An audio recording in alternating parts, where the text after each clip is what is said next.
Hola, buenos días, Verónica, Gabriela, gracias por la invitación. Digamos, más allá de calificar si es creíble o no es creíble, usualmente lo que sucede es que el gobierno hace anuncios sin anunciar nada, es decir, la cadena del presidente, la de antes de ayer, no la de ayer, porque ahora hay que hablar de la cadena de antes de ayer y la de ayer, ¿no? Es decir, son cadenas, digamos, diarias. Creo que no estableció la hoja de ruta finalmente, ¿no es cierto? Es decir, digamos, el gobierno es muy bueno lanzando titulares, pero no nos explica nunca el cómo. Y eso es grave finalmente, porque a la larga la manera en que puede aceptar una derrota es como planteando los siguientes pasos a seguir, ¿no? Es decir, ok, si extiende la mano finalmente a sus opositores políticos, además de los que llamó narcotraficantes, terroristas, etcétera. Es decir, digamos, un anuncio no se da en el día cero finalmente, sino tiene un pasado, ¿cierto? Entonces, claro, es como que muy complejo, además de la carga antagonista, ¿no es cierto?, que ya planteó en el pasado, el que lance un anuncio y no nos explique cómo finalmente, ¿no? Es decir, si son mesas de diálogo, cuándo, qué se va a extraer finalmente de esos diálogos. Entonces siempre se queda finalmente en el qué, en el titular, y no profundiza mucho el proceso al cual, digamos, se quiere hacer referencia, y eso dificulta evidentemente el que se pueda asentar en un acuerdo real. Uh-huh. Pedro, muy buenos días. Justo en esa línea, ¿cómo ve desde su análisis la respuesta que le dieron las y los ecuatorianos al Ejecutivo, al gobierno de Guillermo Lasso en esta consulta popular que se dio? Digamos, la verdad es que era de esperarse, ¿no? Es decir, la historia a la larga nos dijo que no se equivocan, ¿no? Los referéndums en el Ecuador siguen siendo referéndums de valoración de gestión, y a pesar de que, ¿no es cierto?, ahorita todos los flashes, todas las críticas están contra las encuestadoras, hay varias encuestadoras que a la larga no es que plantearon que no iba a ganar, pero hicieron las preguntas adecuadas. ¿Cuáles son las preguntas adecuadas? Por ejemplo, perfiles de opinión a finales de enero, a finales de diciembre, inicios de enero, preguntó tres preguntas que son las claves finalmente cuando haces una encuesta, ¿no es cierto? La primera es, ¿usted ya se decidió por quién votar? El 74.54% a finales de diciembre decía, estoy indeciso, no sé por qué votar, por el sí o el no. Ok. El reconocimiento, usted reconoce las preguntas, poco, te decía un 36.10%, nada un 40.72%, y usted cree que es útil la consulta popular, poco 37.79%, nada 38.31%. Después de hacer esas preguntas, ¿qué hacen las encuestadoras? Te dan una papeleta y te dicen, bueno, no importa, a pesar de que usted no ha decidido por quién votar, haga el ejercicio de votación, digamos, ¿no? Entonces el problema es que los intereses políticos publicaron solo esta última pregunta, en donde sí ganaba abrumadoramente, pero claro, digamos, no reparó en estas tres anteriores preguntas, ¿no es cierto?, que también debieron haber sido publicadas. Entonces, ¿qué quiero decir con esto? Y aquí estoy como confundiendo las cosas, pero ¿qué quiere decir con esto? Que a la larga el problema no son las herramientas, no son los exit polls, no son las encuestadoras, son el uso político de ciertos resultados. Es decir, a nosotros nos hacen ver solo la punta del iceberg, ¿no es cierto?, y no todo el iceberg cuando se trata finalmente de tener estudios de percepción de futuros para elecciones, por ejemplo. Uh-huh. Ahora, digamos, por un lado el gobierno llama al diálogo, a un acuerdo nacional. Por otro lado tenemos un ministro Jiménez intentando como amortiguar, digamos, los resultados de la consulta, por decirlo de alguna manera. Y por otro lado tenemos algunos actores políticos que están hablando de muerte cruzada, incluso de las salidas. Se corrió ayer el rumor de un cambio incluso en la vicepresidencia, en el mismo ministerio. Hay un poco, Pedro, analizar estas voces, estas posibles, si se quiere, salidas de gobernabilidad del actual gobierno. Digamos, la gran pregunta es la gobernabilidad, ¿no es cierto? ¿Y la gobernabilidad qué finalmente? Porque ahora se abre un nuevo flanco, un nuevo frente del gobierno, que es los gobiernos seccionales, ¿no es cierto? Quiero unir las dos cosas. Es decir, si antes el gobierno ya tenía una oposición en el legislativo, si finalmente la desinstitucionalización venía de unas crisis de las 5 funciones del Estado, crisis internas y crisis de interfunciones, ¿no es cierto? Ahora hay que sumarle, ¿no es cierto?, la gran oposición que puede tener el gobierno de parte de los gobiernos autónomos centralizados, es decir, de los gobiernos intermedios. Entonces, la gran pregunta ahorita es la gobernabilidad. Sí, digamos, los rumores de muerte cruzada, etcétera, se han escuchado. Yo creo que la muerte cruzada es un escenario, no sé si en el inmediato plazo, creo que más tiene que ver con el corto y mediano plazo. ¿Y por qué planteo este escenario probable? ¿No es cierto? Cuando uno hace análisis político tiene que hablar por lo menos de escenarios y no de certezas, porque además es el Ecuador, ¿no? Todo cambia cada 24 horas. Sí podemos hablar de una muerte cruzada como un escenario probable, porque el gobierno no tiene ahorita margen de maniobra política, no tiene ningún margen de maniobra política, ¿no? Entonces, digamos, yo creo que ese es escenario que puede venirse. Lo veo un poco difícil en la inmediatez. Recién se están procesando los resultados, recién se está entendiendo qué es lo que sucedió. Nosotros cuando intentamos hacer una proyección del 2023, habíamos planteado que el 2023 está partido en dos. El primero, digamos, un trimestre que llamamos la congeladora electoral, es decir, que todo se va a congelar por el proceso electoral, pero digamos después, asentados ya los resultados, será otro el cantar finalmente, ¿no? Habrá que ver, por ejemplo, cómo queda en mayo el reacomodo de las fuerzas políticas en la Asamblea, por ejemplo, ¿no? Y eso sí podría de una u otra manera acarrear un tema de, digamos, muerte cruzada. A mí lo del ministro Jiménez me sorprende abrumadoramente, porque, digamos, en comunicación política, lo peor que puedes hacer primero es minimizar finalmente la realidad y segundo, defender lo indefendible. Entonces yo le escuchaba hablando de que hay que desdramatizar los resultados, digamos, del referéndum, cuando son bastante dramáticos, ¿no? Y más bien hay que aceptarlos. Creo que es importante que el gobierno haga una autocrítica, ¿no es cierto? Pero sobre todo que nos diga, ok, ¿cuál es la hoja de ruta después de esto? ¿Qué es lo que se va a hacer finalmente, ¿no? Y ahí creo que el gobierno no tiene la capacidad de hacerlo. Pedro, ahora bien, entonces, ¿cómo leer también una respuesta también de la ciudadanía, como es esto del voto nulo? ¿Qué significa esto? ¿Qué nos dice? Sobre todo porque recordemos que en la segunda vuelta presidencial de 2021 también lo vimos, hay un fuerte rechazo por parte de la ciudadanía. La ciudadanía prácticamente no cree en este sistema democrático. No sé si la ciudadanía no cree en el sistema democrático. Yo creo que el nulo finalmente es una expresión, ¿no es cierto?, de rechazo que es importante. Por ejemplo, en Quito el nulo ocupa déjame ver para que no diga mentiras, el cuarto lugar con un 13,84%. En Pichincha, por ejemplo, el 18,25%, ¿verdad? O sea, el nulo es una expresión, no sé si no creer en el sistema, sino finalmente no creer en la oferta electoral que nos están dando los electores, ¿no es cierto? Creo que eso es importante. Creo que también es importante analizar los resultados del referéndum, quizás a la luz de otro escenario, ¿no? Y aquí capaz que hay que cambiar la lógica del análisis. Yo creo que lo mejor que le pudo haber pasado al gobierno es haber perdido el referéndum, ¿no? Y lo voy a explicar. El referéndum, digamos, la campaña del referéndum a favor del sí se creó creando, valga la redundancia, la expectativa de que el referéndum iba a solucionar todos los problemas de inseguridad. Y eso subía el nivel de expectativa para el gobierno. Es decir, un sí para el gobierno yo creo que hubiese sido mucho más lapidario al mediano plazo o al corto plazo con respecto a la gobernabilidad. Porque la gente hubiera dicho, yo ya voté sí, usted, señor gobierno, me ofreció que con el sí se iban a resolver los problemas y los problemas de inseguridad siguen existiendo porque son problemas estructurales, finalmente, ¿no? Entonces, esa es la primera reflexión. Y la segunda reflexión, el referéndum establecía preguntas, por ejemplo, en la reforma institucional, que le daban muchísimo poder al Ejecutivo. Dados los resultados ahora, por ejemplo, de una gran victoria del correísmo, por ejemplo, y si ellos pueden manejar la expectativa y pueden hacer una gestión, digamos, positiva, el regreso del correísmo al poder nacional no es, digamos, una quimera. Yo creo que puede ser un escenario bastante factible. Si es que el correísmo regresaba con esos resultados finalmente en el referéndum, era otorgarles un poder muchísimo mayor. Entonces, aunque parezca ilógico, ¿no es cierto?, quizás al anticorreísmo lo mejor que le pudo haber sucedido finalmente era que el referéndum pierda, ¿no? Es en ese sentido que también hay que hacer un análisis, porque los análisis electorales no solo uno tiene que entender en la lógica de gana y pierde, no son un partido de fútbol. También hay que entender qué ganas ganando, qué pierdes perdiendo, y muchas veces perdiendo ganas y viceversa. Ahora, Pedro, tenemos, digamos, un presidente Lasso que un día llama al diálogo y el día siguiente, intenta hacer una suerte de gran descubrimiento, develando incluso nombres de jueces. ¿Con qué, Guillermo, finalmente nos quedamos? No sé, no me hagas esa pregunta porque no tengo idea. Estoy exactamente igual de confundido que ustedes. Yo no tengo la capacidad de leer, la verdad, qué es lo que está pasando. Incluso en la forma, digamos, ¿no es cierto? Es bastante torpe llamar a dos cadenas nacionales, digamos, con esa periodicidad, ¿verdad?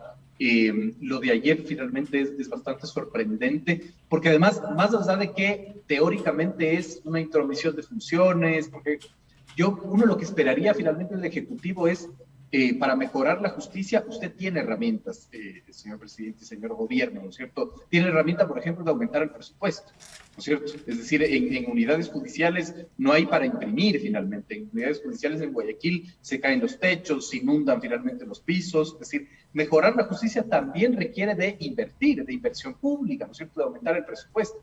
Pero el gobierno prefiere finalmente denunciar a los jueces con los cuales el gobierno no está de acuerdo. O sea, no hay cómo, digamos, desconocer que hay jueces corruptos, eso lo sabemos. pero la democracia se juega en los andariveles de la democracia. No hay dictadura buena, no existe dictadura buena. No puede ser que cuando, digamos, mis enemigos lo hacen está mal y cuando mis amigos lo hacen está bien. O sea, la democracia es una sola, finalmente los preceptos democráticos son unos solos. Ni siquiera en la forma está bien, peor en el fondo. El presidente de la República, por ejemplo, ayer denunció a este juez Lindau, finalmente, ¿no es cierto? Pero meses antes del juez Lindau fue el que permitió que el gobierno mantenga la mayoría en el Consejo de Participación Ciudadana. Es decir, ni siquiera hay coherencia, ¿no es cierto?, en la operación política. Esto es supremamente grave, finalmente. No esperaremos mucho hasta que, por ejemplo, el relator de la independencia judicial de Naciones Unidas se pronuncie. Este es un papelón internacional. Entonces, yo la verdad no entiendo a qué está jugando el gobierno y es suficientemente grave. Yo decía en un tuit ayer, entre lo que hizo el gobierno ayer y que se envíe un mail, ¿no es cierto?, prohibiendo a los jueces fallar en contra del Estado, como hizo Alexis Mer en su momento, no hay diferencia. O sea, es exactamente igual, ¿no? Entonces, seguimos siendo una democracia que gira alrededor de un mismo punto, ¿no? Entonces, en el Ecuador todo cambia para que nada cambie. Entonces, desde su mirada, justamente, ¿cómo debería ser o cómo debería trabajar Guillermo Lasso justo para mejorar su gobernabilidad? Creo que es muy complejo, ¿no es cierto? Creo que evidentemente tiene que establecer y diseñar una nueva hoja de ruta. Creo que tiene que sincerarse y saber cuál es la identidad finalmente de su gobierno. Creo que es importante que haya una crisis de gabinete, pero no cambia nada finalmente. Es decir, no cambia nada si los nombres cambian y puedes poner, digamos, a los mejores ecuatorianos y a las mejores ecuatorianas de los cargos, pero si no tienes una hoja de ruta, si no tienes una identidad clara, va a ser muy complejo, ¿no? Y, digamos, los días no se le vienen mejores. O sea, los resultados, digamos, de las seccionales al gobierno le establecen un nuevo frente, que es este frente que yo les planteaba, ¿no es cierto? El de una oposición ya a nivel local, que es supremamente importante. Y cuando, por ejemplo, el Estado Nacional no está presente, suceden los fenómenos que ya sucedieron en los 90. Ustedes recuerdan, finalmente, los gobiernos seccionales, al haber un vacío en el Estado-Nación o en el gobierno nacional, finalmente, los gobiernos locales se volvieron muy poderosos, los liderazgos locales se volvieron muy poderosos, ¿no? Recordemos Paco Moncayo, Jaime Nebot en su momento, Chato Castillo, Corcho Cordero, es decir, y la gobernanza del Ecuador empezó a darse desde lo local, ¿no? Es un fenómeno muy interesante. Yo creo que es uno de los escenarios que puede suceder. ¿Qué hacer para la gobernabilidad? Digamos, yo creo que empezar a gobernar, por ejemplo, es increíble, Primicias, este portal digital publicaba que en la zona 8, ¿no es cierto?, la zona más peligrosa del Ecuador, donde matan a una persona cada 2 horas, hay 10 patrulleros. Es decir, ni siquiera hay inversión pública para enfrentar, digamos, la inseguridad. Entonces se quiere enfrentar la inseguridad con una consulta popular, pero cuando es cuestión de política pública y de presencia conceptual y física del Estado, eso finalmente no existe, ¿no? Entonces, para lograr gobernabilidad hay que lograr gobernanza, finalmente. El gobierno tiene que gobernar.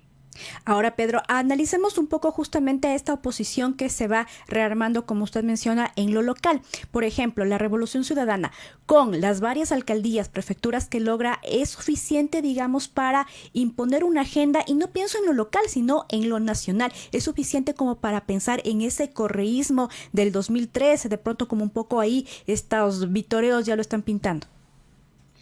A ver, digamos, si planteamos, ¿no es cierto? Es difícil hacerlo, pero si planteamos ganadores y perdedores, creo que la Revolución Ciudadana evidentemente es el gran ganador, pero hay que ver cómo gana, ¿no es cierto? Es decir, cuáles son los detalles con los cuales gana.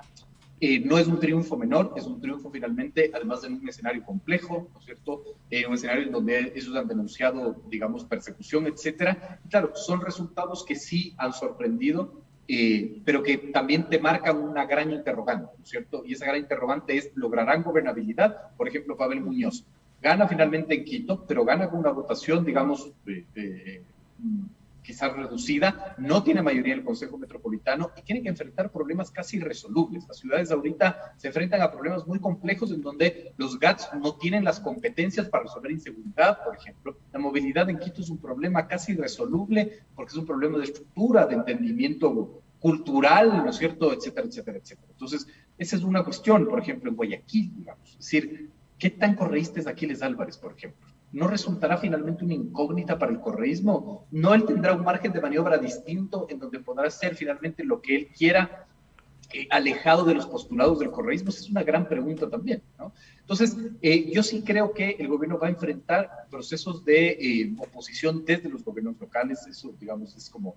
lo más lógico que puede suceder, es un escenario altamente probable, ¿no? Pero además, digamos, de la Revolución Ciudadana hay otro gran ganador, Y ese otro gran ganador es Pachacuti, ¿no es cierto?, el movimiento indígena, y nos tiene que hacer entender también que los procesos electorales son procesos que se derivan de los procesos sociopolíticos anteriores, ¿no? Es decir, yo solo pienso en los cuartos de guerra de los candidatos a la alcaldía de Quito, donde todos repetían, vamos a defender Quito de una invasión indígena, porque los indígenas vinieron y destrozaron Quito, finalmente, ¿no es cierto? Los grandes ganadores de esta elección son los candidatos ligados finalmente al movimiento Pachacuti, Ambato, por ejemplo. Lo de la señora Caiza, por ejemplo, en la alcaldía de Ambato, eso es mucho más sorprendente que Aquiles Álvarez en Guayaquil, bueno, por lo menos para mí, ¿no? Es decir, son fenómenos que hay que seguirlos, y sobre todo cuando una sociedad no procesa bien los fenómenos sociopolíticos que existen, después pasan estas cosas que nadie entiende por qué finalmente, pero tienen un sentido clarísimo. Es decir, igual Perfiles de Opinión en julio hizo una encuesta en donde preguntaba a la gente. No preguntaba la pregunta que no hay que hacer, ¿no? La pregunta no es si está de acuerdo con que destruyan Quito los manifestantes. Obvio, nadie va a decir que sí. La pregunta era, ¿qué tanto usted se identifica con las peticiones de la CONAIE? 7 de cada 10 decía que se identifican, ¿no? ¿Usted cree que el gobierno hubiera tomado decisiones si el movimiento indígena no se tomaba las calles? 8 de cada 10 decía que no. Entonces, ahí había como una claridad de qué es lo que puede suceder finalmente en las seccionales, y que a la larga sucedió, ¿no? Es decir, si bien Pachacuti, por ejemplo, no gana en Pichincha, pero está a punto de ganar. Finalmente estuvo a punto de ganar la alcaldía de Quito, bueno, Yunda es otro fenómeno, ¿verdad? Pero hay un montón de factores que sí nos dicen que uno de los grandes ganadores es Pachacuti, y no se puede leer esa victoria sin leer con el filtro de lo que fue junio, incluso con lo que fue octubre del 19. Pedro, también ya casi para finalizar, preguntarle entonces, ¿qué nos dicen también los resultados de las elecciones, por ejemplo, de la participación política de las mujeres? Ahí también veíamos, por ejemplo, esto de Diana Caiza, que alcanza la alcaldía de Ambato, como también lo mencionó, y también 7 mujeres alcanzan las prefecturas, ¿no? Entonces, ¿qué nos dice también desde su mirada sobre esto? Digamos, creo que también aporta estos nuevos preceptos que te plantean, ¿no es cierto?, el Código de la Democracia de Participación de Mujeres. Creo que está funcionando. Creo que es importantísimo también saber que las mujeres tienen un nuevo espacio, y ahora el problema finalmente es que el ojo del escrutinio público va a estar seguramente, como siempre, más en las mujeres que los hombres, ¿verdad? Entonces ahí van a tener una carga mayor. Pero creo que es interesante finalmente ese fenómeno. Creo que capaz que estamos más cerca ya de tener una presidenta en este país, habría que ver, que sería yo creo que muy positivo. Pero sí, digamos, creo que es importantísimo el ver cómo, y además lamentablemente el Ecuador, si no hay un mandato legal, finalmente las cosas no se cumplen. Entonces creo que hay que profundizar finalmente esos mandatos legales para que haya una igualdad en la participación de mujeres, y hay que esperar finalmente a ver también cuál puede ser su gestión en los gobiernos autónomos centralizados a estas lideresas. Y antes de irnos, Pedro, usted mencionaba un nombre importante y además un proceso ahí, que es Diana Caiza en Ambato. En la mañana justamente escuchaba al señor Luis Torres hablar, ¿no es cierto?, un poco de cómo cambia el mapa político en Ambato. Y ahí cuéntenos un poco justamente por qué es importante esta presencia. Yo creo que es importante finalmente porque Ambato históricamente fue un bastión de la derecha, ¿no es cierto? Fue digamos, Tungurahua usualmente tenía como una visión mucho más derechizada ideológicamente hablando, y lo digo sin ser peyorativo, ¿no? Es una descripción. Y claro, a mí me sorprende supremamente, ya nos sorprendió, ¿no es cierto?, la ganancia de Caizabán de Tungurahua como prefecto, ¿no es cierto?, que también había que leer a la luz de lo que sucedió en octubre, y ahora finalmente que una mujer gane en Ambato, y que una mujer indígena gane en Ambato, es un fenómeno que hay que estudiar profundamente.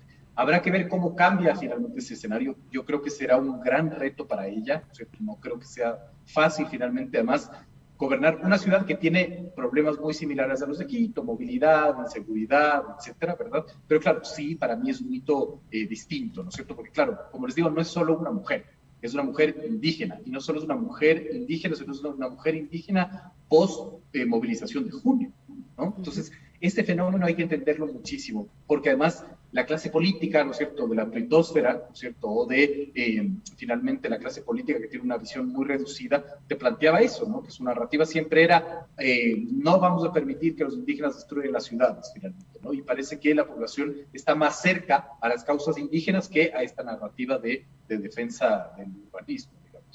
Y solo esta última pregunta, Pedro. Bueno, perdemos, digamos, como Partido Social Cristiano pierde la alcaldía, la prefectura incluso de Ambato, Tungurahua, pero también Guayaquil. ¿Es suficiente, digamos, este golpe es fuerte para el Partido Social Cristiano?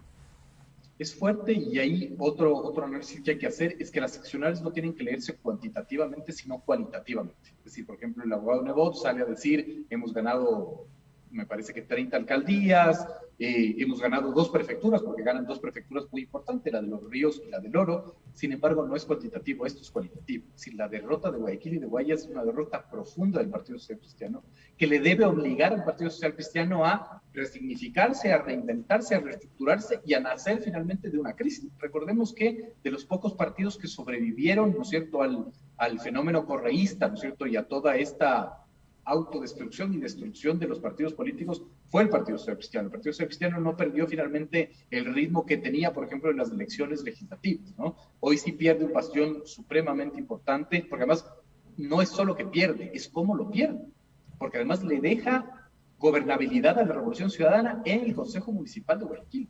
La Revolución Ciudadana tiene mayoría en el Consejo Municipal de Guayaquil. Entonces, eso no es menor, ¿no? Entonces, creo que es el momento, digamos, para que el Partido Social Cristiano pueda reinventarse, resignificar los conceptos y, sobre todo, ocupar el espacio, digamos, de una tendencia que Guillermo Lasso le está destrozando, ¿no? Que es la tendencia quizás de derecha, una tendencia más liberal, que finalmente a la larga la inoperancia del gobierno se está perdiendo. Pedro, agradecemos por la entrevista, esperamos contar con su presencia en una próxima ocasión. Muchísimas gracias por la invitación.